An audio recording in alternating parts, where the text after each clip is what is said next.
Welcome to another episode of Preparing for the Unexpected. I'm your host, Alex Fullick, and as always, we like to talk about things related to resilience, business continuity, crisis management, COVID, anything that can help you, your organization, or your community prepare for, respond to, and overcome adverse situations. If you'd like to be a guest on the show, please feel free, reach out. You can find me on LinkedIn. I'm the only Alex Fullick there, so I'm really easy to find. And we'll see about getting you on the show. It is that time again for Regina's Roundup.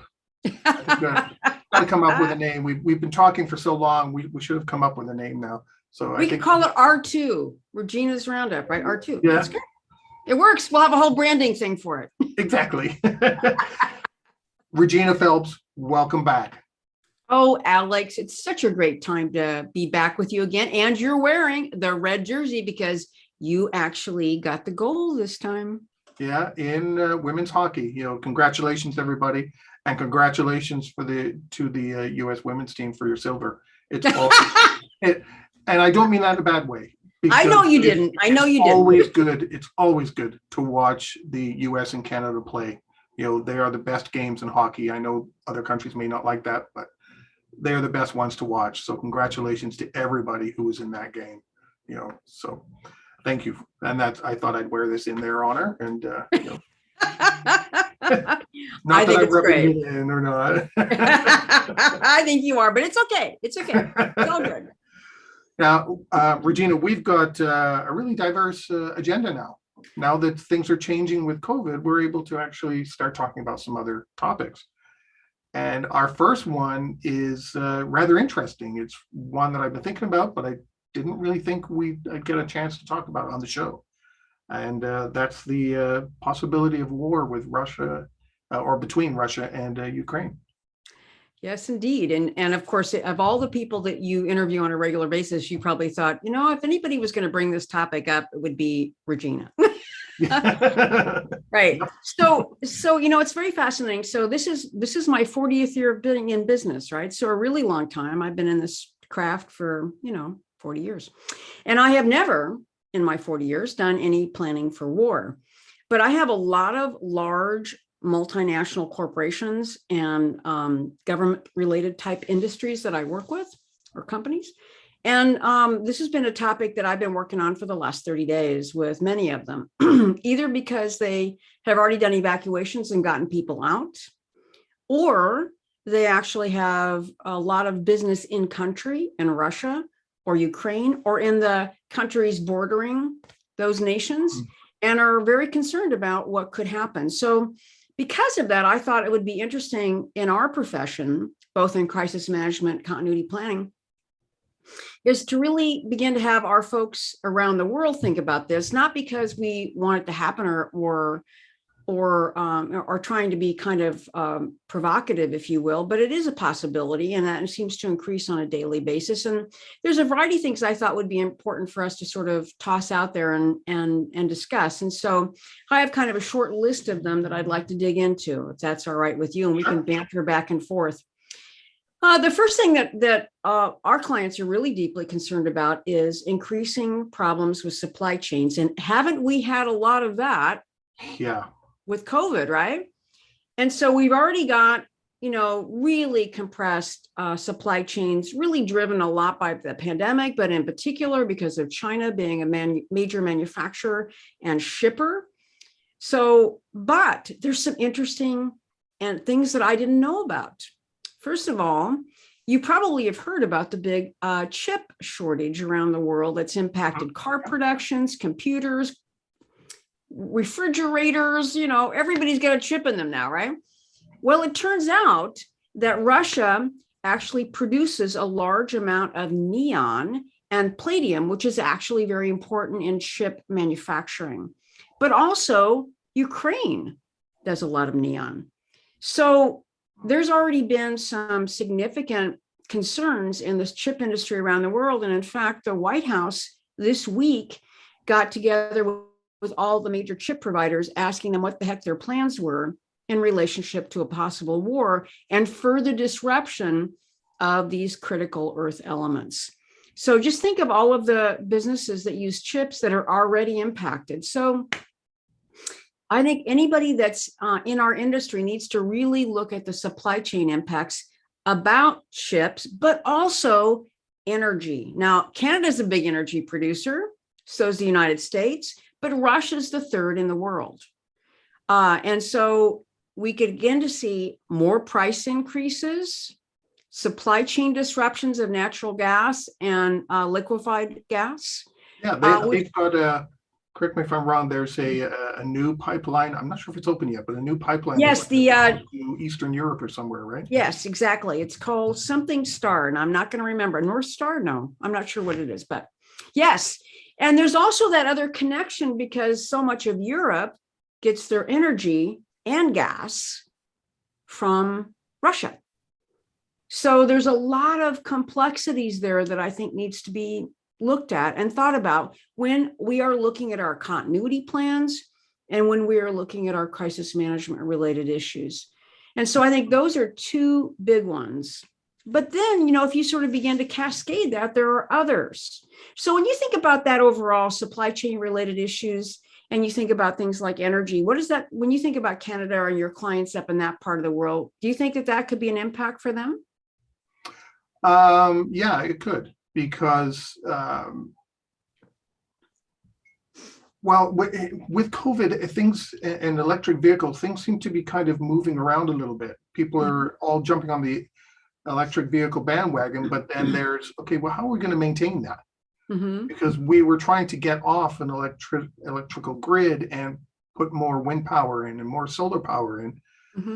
How do we incorporate that now but pushing people on electric vehicles, which means for now, we have to stay on the existing grids. So there's lots of things that seem to be in play right now.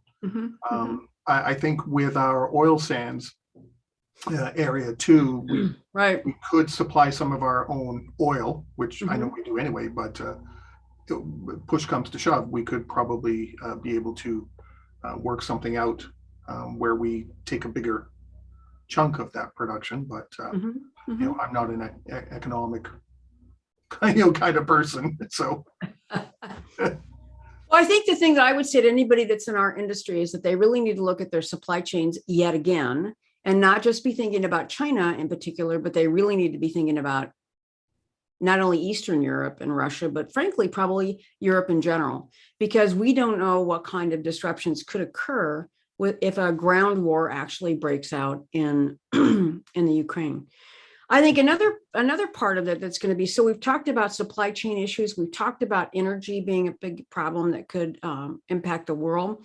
The third one really is the economic impact. So our stock market here in the United States has been vacillating a lot since the beginning of the year. Now what's really driving, first it was Omicron in January that really made our markets go up and down. But now it's really the fear of a ground war in Russia and Ukraine. And so I think that's another economic issue that businesses need to think about, which then also ties to the next one that everybody's concerned about is inflation. And here in the US, we've had the highest inflation rates really driven by the pandemic and driven by supply chain issues than we've had in 40 years. And are you seeing same in Canada? And so I think when you look at that, that's another issue of how companies need to really think about what their planning is. And of course, that's driving a lot of other issues, right? I don't know if you're seeing a lot of wage pressures and the Great Resignation continuing in Canada, but people now are, workers, which actually I think is great. Many of my clients would probably kick me if they heard me say that out loud, but I actually am really happy to see that workers are actually in kind of the driving seat for a lot of jobs now. And if they're not getting the things that they need or want, they're just moving and going down the street because at least here in the US, there's signs for workers in about every profession you could imagine everywhere. Is that still going on in Canada too?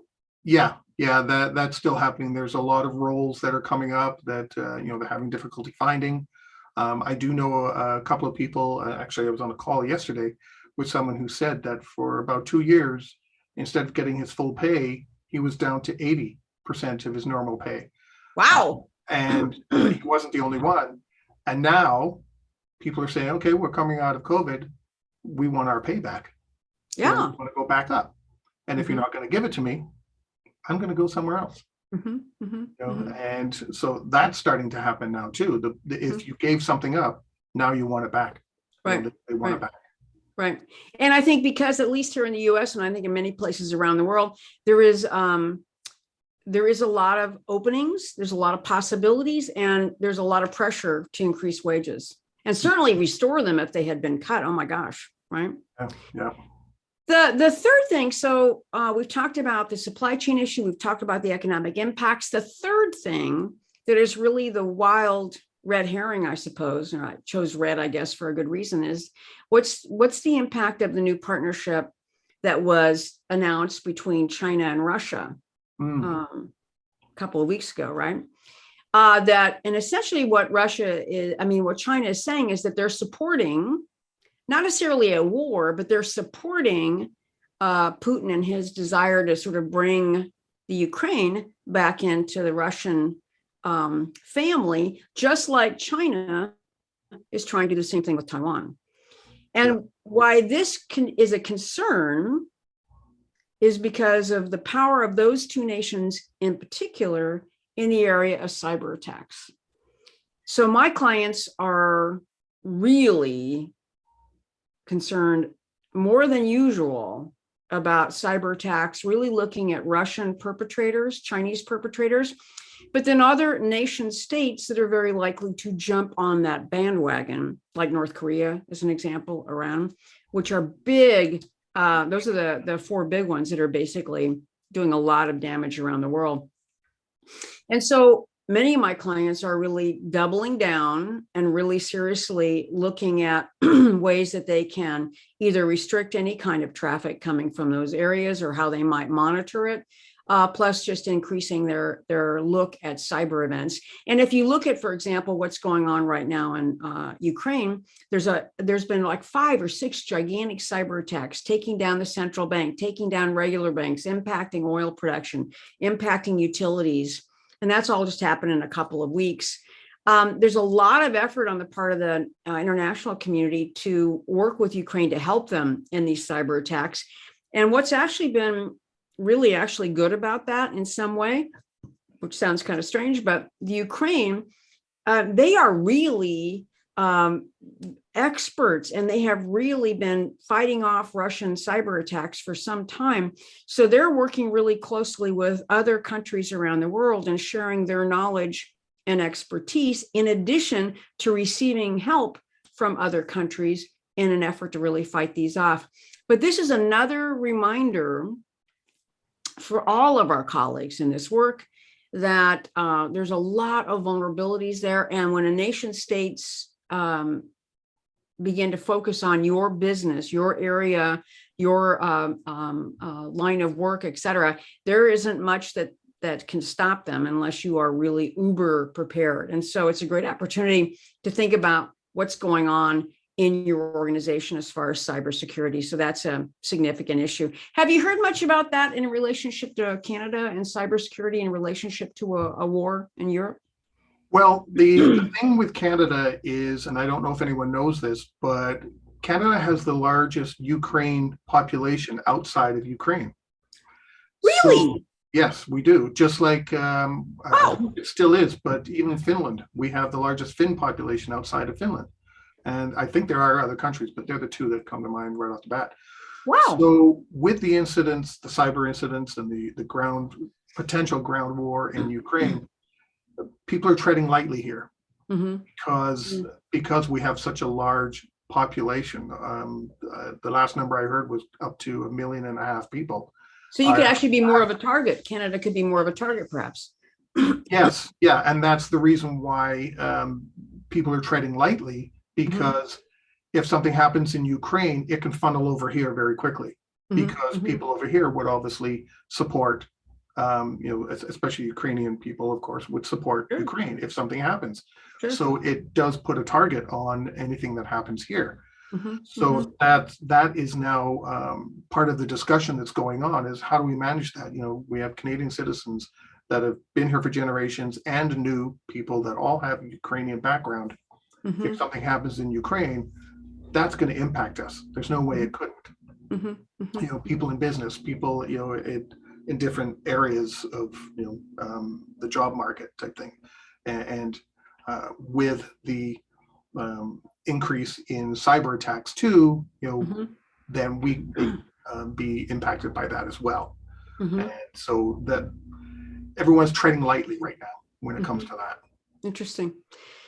Well, I think the thing I would really ask all of our colleagues to really stop and think about is that many people around the world may think, well, yeah, it'd be really awful if there was a ground war that happened in Ukraine and, the loss of life and all of that. But I also would like them to just extend into really looking at their continuity plans and really asking all of our colleagues to really think about supply chain related issues, especially chip and energy related issues, any kind of economic impacts to their business, and triple down on really looking at cybersecurity, because I could easily see that if a ground war happens, that what could one of the first responses that you might see is a major series of cyber attacks that might go to targeted places around the world. And for example, like an AWS, Amazon Web Services, which is now like the #1 cloud provider, at least here in the United States. I don't know about Canada. They would be a great target to take down a lot of companies and US government agencies that store their data on the cloud. So I think there's a lot of things that people should be thinking about in relationship to this ground war. Yeah, the last few years, they've been saying that the next war won't be fought with a bullet; it'll be fought with a computer. Yeah. So and it's real, because we are seeing instances of that now from Russia and China and Iran and North Korea and that prince in Nigeria who has money for me. Oh yeah, that guy. Yeah, that guy. So on that note, we've come to the end of our segment with Regina Phelps, and we will be right back.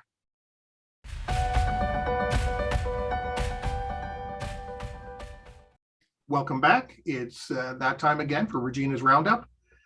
Regina, we talked about war in our first segment and cyber and what we need to consider. Let's touch base on a familiar subject, COVID. Where are we right now? COVID, where are we right now? Oh gosh, isn't it like the whiplash of all times? Here we are in year three. I just want to talk, just show you a few slides because it's easier to sort of start with that. So let me do that. And then I want to talk about a variety of things. And so this is this is as of this morning. This is, and again, our recording this on the 18th, I believe, is our date. Wow, we've got, like the rest of the world, had the most amazing spike with Omicron. And it not only was it so dramatic in its rise, it's been so dramatic in its decline. But here in the United States, because we have unfortunately been overachievers, as you well know, in the category of cases and deaths in COVID, we still have a lot going on, although the rest of many of the people in this country want to move on, and we'll talk about that in a bit. But to be honest with you, based on Omicron and looking also at natural or acquired immunity from infection and the amount of vaccines, it's not very helpful so much to look at case numbers as the only really idea of what's going on. I generally focus all of my attention on hospitalizations, and then I look at deaths. But cases are some indicator that, down the road within 10 days or so, you could see a rise in hospitalizations. As you can still see, we have a lot of people in the hospital. So you have to add up those two numbers on this slide. We have 78,000 people as of today, 78,213 that are in acute care facilities. But we have an additional, so do the math on that, 14,824 people in ICUs. So that's still a large number of people. I mean, I got up to 160,000 at one point with Omicron at the top. And we're still having around 2,300 deaths a day. So we have still a lot going on in relationship to the pandemic. This is just an idea of where we are. So if you're listening to us on the radio, you're not going to see this particular slide, but This is actually a really great indication, and this is primarily looking at cases. And so you can still see here in the United States, even though we have a large number of declines across the country, we are very known for having pockets that really light up. And as you can see right now here in the US, the case counts are really high in West Virginia, Kentucky, Tennessee, Mississippi, North Carolina, still in the South, and Florida, and Alaska, and of course, Texas. And then, of course, up your neighbors, Montana, as well as North Dakota. Those areas, by the way, all have something else in common, and they are more conservative leaning.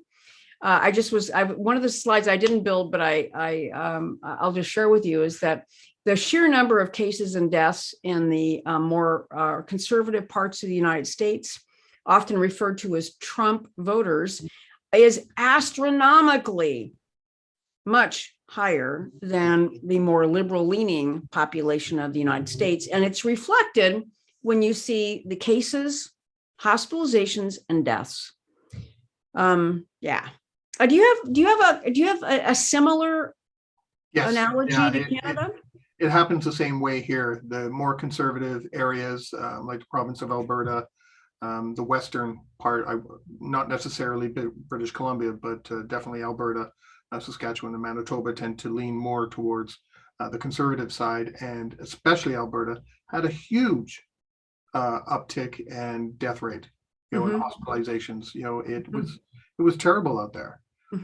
Some of the things we're hearing, and so those kind of areas where the province I'm in, even though we have a conservative premier, a lot of the people still tend to lean more on the liberal side of things. And even though we had high death rates, there was also a higher level of people getting their shots. So you can definitely see it. If there's a map that exists for Canada, you would see those things here. Interesting. Another way that as I mentioned, I like to look at hospitalizations primarily, and then subsequently the deaths. But this map of the United States, and again, if you're listening on the radio, all those states that I mentioned, which primarily looking at Texas, Oklahoma, Missouri, Mississippi, New Orleans, Florida, and West Virginia, North Carolina, South Carolina. That's where all the hospitalizations are in the United States, pretty much. And again, those are the more conservative leaning, less vaccinated parts of the country. And they have been under severe pressure from a healthcare perspective now for some time. And I'll talk more about that in our last segment about the long-term impacts. But there's a lot of hospitalizations still here, and that's a huge concern. The last thing I thought I would want to share with you is slides, and then we'll talk about a few other things. And then I want to hear what's happening in Canada. Is that to give you a sense of what's going on about transmission and the impact of vaccines. So this is a slide that had, and this is actually the countries right now that have the highest number of cases. I have included the US so you can see the kind of the difference here. Right now, interestingly enough, Denmark is on fire. Oh my gosh. The Netherlands, Norway, Sweden, Hong Kong. Oh my gosh. Unbelievable number of cases there right now. And this is based on looking at, the only way to really evaluate what's going on in a country is look at it by population size. And you have to make everybody boil down the same, right? So most epidemiologists look at the number of cases per 100,000 and the number of deaths per 100,000 residents. So in the US right now, wow, we've dropped down to, 46 cases per 100,000. Like that's nothing for us. But look at these other countries. Denmark, 781 per 100,000. Netherlands, 665 people per 100,000. Norway, 331. Sweden, 150. South Africa, 4. In Hong Kong, they don't even, they've only had 25,000 cases in Hong Kong for the last 2 years. And so, Hong Kong is really, has millions of people, and they're really tightly packed together. Packed together. Right. And what's interesting enough is Hong Kong's only had 221 deaths. But right now, and I'll talk about that in a second, they're on fire. So, but then if you look at the deaths, so that's where the cases are right now as of yesterday. But on the deaths, United States is 0.72 per 100,000. So look at the number of cases we have and look at our death rate. Very high when you have 46 cases per 100,000. But then you look at Denmark, 781 cases per 100,000, and their death rate is 0.5. And then you look at the Netherlands, it's 0.7. Norway, 0.12. Sweden, 0.45. South Africa, 0.3. And then you compare that to the vaccine intake. US is only still, embarrassingly, only has 64% of our total population is fully vaccinated with 2 doses, and only 27% have 3 doses. But then you look at the other countries, Denmark, 81%, and 61% have 3 doses. And then the subsequent numbers, 71% in Netherlands, they're not tracking 3rd doses yet, 75% in Norway, and 73% in Sweden. And then South Africa, only 30% of the population is fully vaccinated, but they have also had 5 significant waves. So they have a very high amount of acquired immunity. Mm-hmm. But when you look at this chart, it really tells you that vaccines make a huge difference in hospitalizations and deaths. Again, the idea that we've got such a huge difference between the US and these more vaccinated countries. Now, what I wanted, before I talk about some other things about what's going on in the world, I'd love to hear about Canada. Well, with Canada, it's good news when it comes to this stuff. We now have over 85% of the population has at least had 1 dose, and that's right from the 5 years old and up. So 85%. That's incredible. That's amazing. I'm so jealous. Second dose is just over 80%, and the 3rd dose, or the booster shot, as some people will call it, is just ticking over 45%. There are still some groups that haven't been added to that list yet for the boosters, because they're targeting, the healthcare workers and the elderly first, and some others. And I was able to get my booster shot, so I've had that. So we're over 45% on that one. Across the board, numbers are heading down. Deaths, hospitalizations, reported cases, everything is heading down, and has been trending down for the last week-ish. So that's been amazing. Things are heading in the right direction. Restrictions are now loosening up. So knock on wood, things are heading in the right direction here. When it comes to this stuff. Is this a good time to talk about your Canadian protest, or should we wait? No, we can talk about it. We have 5 minutes to talk about it. Oh yeah. So, and then we'll talk about the world in the last segment with some other stuff. But sure. So, when I have lots of friends in Canada, I do a lot of work in Canada, and Canada is known for being the nicest people. And so friendly, so polite. And so when those protests began to occur, I thought at this point, the earth is going to blow up, or if Canada does this, oh my God, there's no hope for anybody. So did we just infect you from the US? Did we just come up and infect you, or what? What is going on, my friend? Yes, you infected us.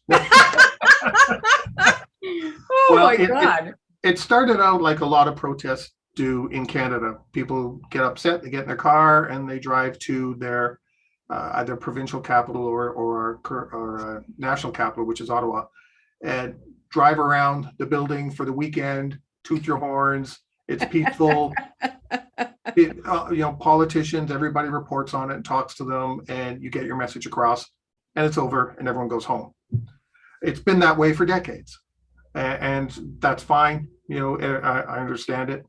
What happened this time is a small group of truckers in the western side of Canada didn't like mask mandates or any mandates being in place, because of the one specifically they mentioned is that you had to be vaccinated to get across the American border.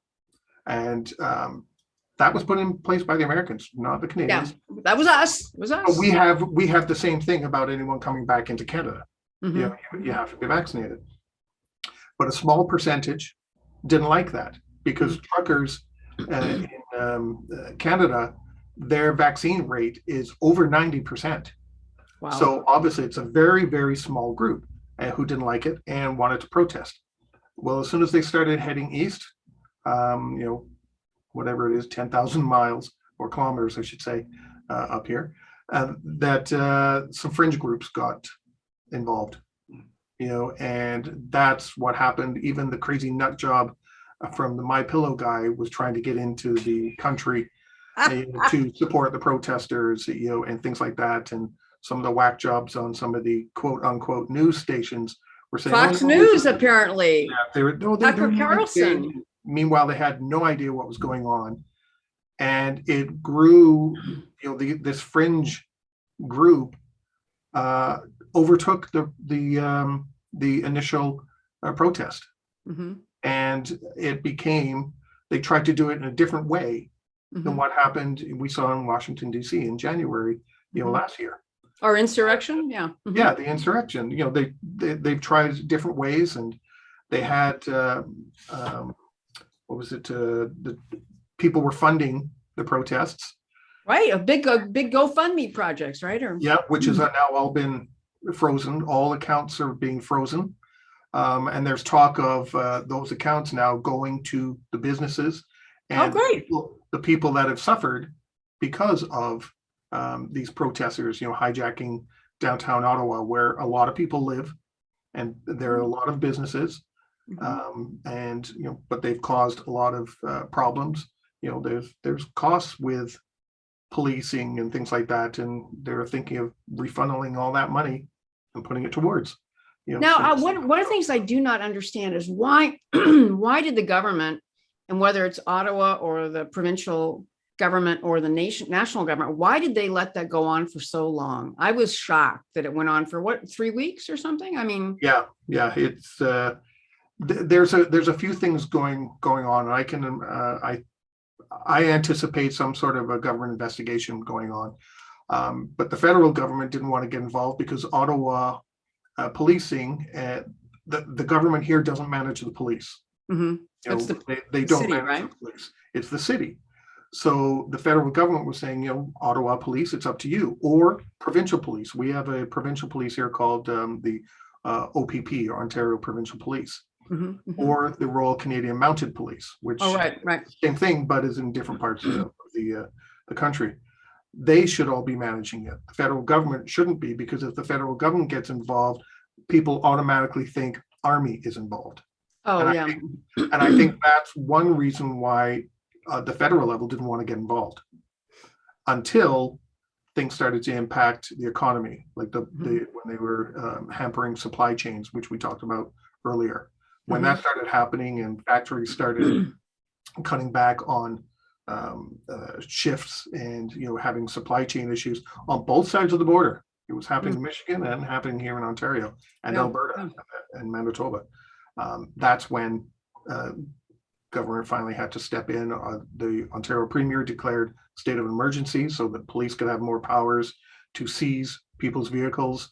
The federal government stepped in so that they could freeze some of these accounts and arrest people, gives them more temporary powers to do that. So I think that's why it took so long, is because of some of the perception that if the federal government gets involved, the army is involved, which means you're declaring war on your own people. And they're doing their best to keep the army out of it. And as of today, what's going on? I haven't checked the news. I have a live feed right now off to my side, and they are arresting protesters in Ottawa. They are trying to reclaim the areas that they took over and slowly push them back. And I think they've already given people flyers saying this is what's going to happen. You're going to be arrested. And if you have a child there, which I don't understand why you would pull your child out of school, all those little jumpy castle things. I mean, what was that? That's like just ridiculous. Why are you pulling your kids out of school for this? If you've got a child and you're putting them in danger, then child services will take your child and arrest you. But we have to get your children out of harm's way. because I think there's a fear that as they get closer to some of these groups, there might be violence and there might be people that have guns, because they have already found some of these people with guns, even machetes. So at one of the border crossings. So it's, kind of tense, but it all started off with just a very small group who didn't like masks, and it got hijacked by the nut jobs. And what's the sentiment of the average? There is probably no average Canadian, like there's no average American, but what's the general sentiment of the population? Are they supportive of the protests, or they think they're whack jobs? It's really across the board, because a lot of people started out saying, okay, yeah, you've got your right to protest. Then when things started changing, getting out of hand, desecrating the war memorial and things like that, then that opinion started changing. Because we've seen, through decades, people showing up at Parliament Hill or your provincial capital Parliament buildings protesting. Okay, well, yeah, that's fine. You're going to be here for a couple of days. It's natural. We understand you. Go to it. Have fun. But when it stayed, that perception started changing. And then we're getting some of these people are getting all support from international people, like I mentioned, the whack job from my pillow guy. And people, yeah, you can send me letters all you want. I don't care. I'll just hit the delete button. The guy's a nutcase. So when that started happening, and then when it didn't break up after a week, 2 weeks, then people started looking elsewhere, going, well, why aren't you breaking this up? Why aren't you breaking this up? And there's even people saying, go and arrest him, take him away. Go arrest him and take him away. And you bring in the army and do this and that. It's like, well, no, you can't do that. Right. We don't have that authority. Government does not automatically have that authority to be able to do that. Not here in Canada. You can't. We don't have a president who can veto something and just say, this is what we're doing right now. We have to go through specific actions. And they finally declared an emergency act when supply chains and people's livelihoods were being impacted. And now, as we talk right now, they are moving in and starting to arrest and move things. Hopefully it stays peaceful. I hope so too. Because nobody wants to do that. And that's one reason why they're keeping the army out of it. Because if the army comes in, then it completely changes perspective. So Right. I think this is just another example of in my mind, of the impact of the pandemic in ways that we had not foretold. Although if you look at other pandemics, there were certainly similar kinds of things. And again, thinking about not only the pandemic related impacts, but also then the idea of almost a civil war kind of issue, right? Which I know we've talked about peripherally, and maybe we'll talk about that next month. But the issue about the kind of work that we do for a living, continuity planning and crisis management, and that many times we've never really thought probably about us having to do something in relationship to a civil disturbance in our own backyard, so to speak, of a significant nature. And I think, if you would imagine that protest would have happened and gone on for that length of time, and everybody normally would be back at work. Of course, I know many of my clients that I work with in Ottawa haven't been in their office since March of 2020. But if it had been in the routine time where everybody would have been there, just think about the impact to business continuity of all of those key government services, which now, thankfully, people are able to, for the most part, successfully do remotely. But it would have been a really different story. And so, again, it really points to the importance of the work that we do in not just the big natural disaster, but in things like disease outbreaks and civil unrest and the potential of war, as we've talked about today. Yeah, I think these recent events, at least in Canada, I can say that's going to change some of the perspectives of people in the industry, at least in this country. And it's going to definitely raise the awareness of some of the things we need to consider and do and put in place.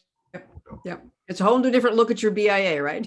Yeah, completely. Mhm. On that note, we've come to the end of our second segment. Today, we are talking with Regina Phelps, and we will be right back.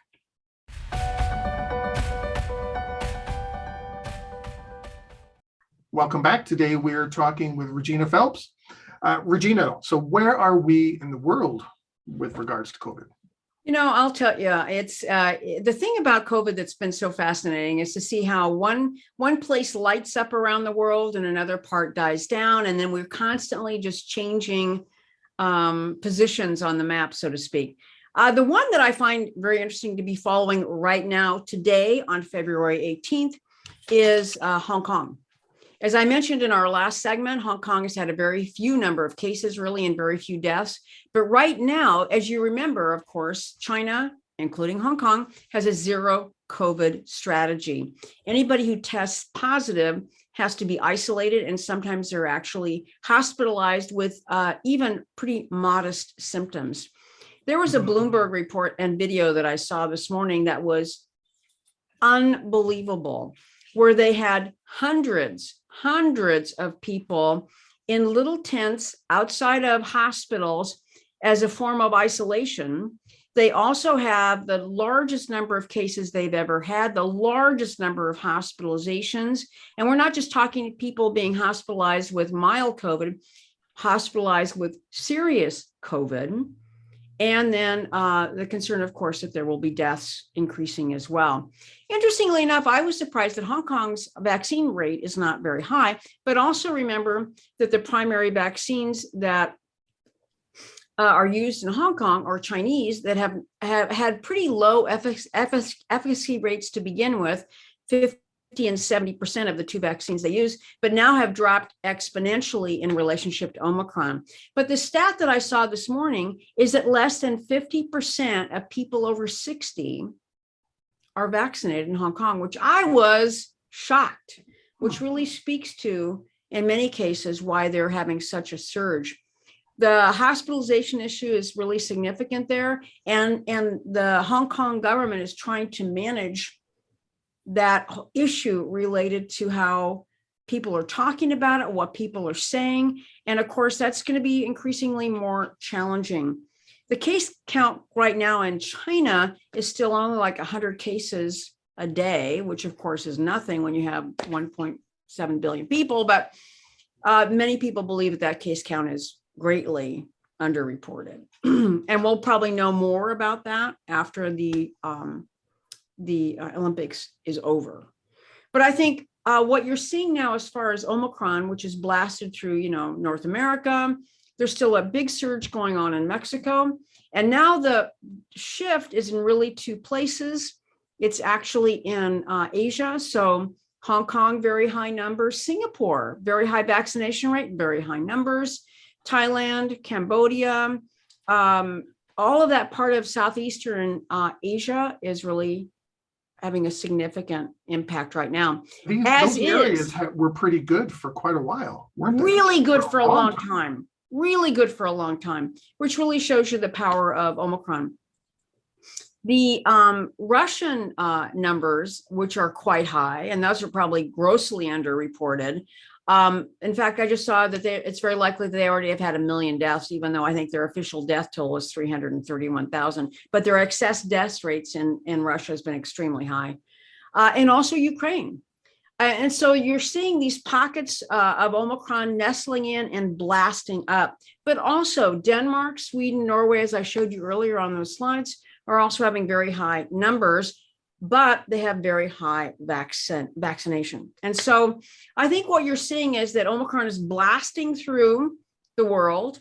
Right now, that's the 100% of all viruses that have been sequenced in the United States. 100% of them are Omicron. It's blasted Delta out of the map. So I think what we're seeing now is that we're going to see Omicron try and find every person possible to infect. And then the question next is, what happens after that? And so now, of course, here in the US, I don't know about Canada, but all of the governors pretty much are just, even though we still have, cases in a lot of different places, there is just an incredible amount of releasing of restrictions. So here in California, You're seeing that, aren't you, as well? Yes. Yeah. Here in California, a couple of days ago, Governor Newsom just announced that we're moving to an endemic strategy, right? Which we're not endemic at all. And just to remind everybody, endemic means that we have a predictable number of cases that is not impacting healthcare systems. That's not what we have here in the US. But everybody's moving in that direction. Face masks being released as far as mandates. There's now, well, who needs a vaccine mandate? Because it's all good. So I'm concerned about what's going to happen because as long as you have transmission, you have the possibility of new variants. And there's usually a new variant discovered about every 2 weeks. Most of them are nothing, but all we need is another Omicron or another Delta that would actually take this off again. So the masking in particular to me seems crazy because it's how tough is it to wear a mask? Not tough. But my concern going forward is that we are going to be in this sort of bust and boom as far as the virus for a while. And that's a big issue. Are you seeing this in Canada as well? Yes. Yeah, I did want to comment that right across the board, a lot of restrictions are now being loosened. Gyms are going to be reopening. I think it's in March 1st. I want to say March 1st. Some travel restrictions are changing, which means I actually might be able to get on a plane, and go to a conference I'm supposed to speak at. So, and people could come here. So those kind of things. Restaurants are now going to full capacity again. Because the numbers are dropping so quickly. And I think what's driving some of that is actually the protests. So right. Even though it's a small fringe group, they don't want it to pop up anywhere else. Yep. So provinces are lifting the restrictions, and which I can't say I agree with completely. It's nice to see because maybe I could get out of the house. However, I'm not 100% behind that. Because I know now we're supporting some fringe group, that could be putting us in further danger somewhere down the line. So, yeah, I think I really, in closing for our time together. 1 minute left. Yeah, I know. I think I have no crystal ball that's going to say where we're going, but I would really encourage everyone to think about being smart about where they are, what's going on in their community, and just be aware. So they're not caught off guard. Yeah, it's going to be a different world. And I know we're going to talk about some of that in our next Regina's Roundup. Next month. Yeah. So Regina, always great to talk to you. It was finally nice to actually talk about something different other than COVID there at the beginning. Hopefully we can do that again next month. But thank you. It's always great to talk to you, and to everybody listening and watching. Stay prepared, everybody. If you liked that video, thumbs up. If you didn't like that video, thumbs down. But leave a message and let me know what your thoughts are. If you'd like to be a guest on the show to talk about something related to business continuity, disaster management, COVID, personal well-being, anything that's relatable to those subjects, you can reach me through my LinkedIn profile, which is in the video description. And of course, don't forget to subscribe. In the meantime, stay prepared, everybody.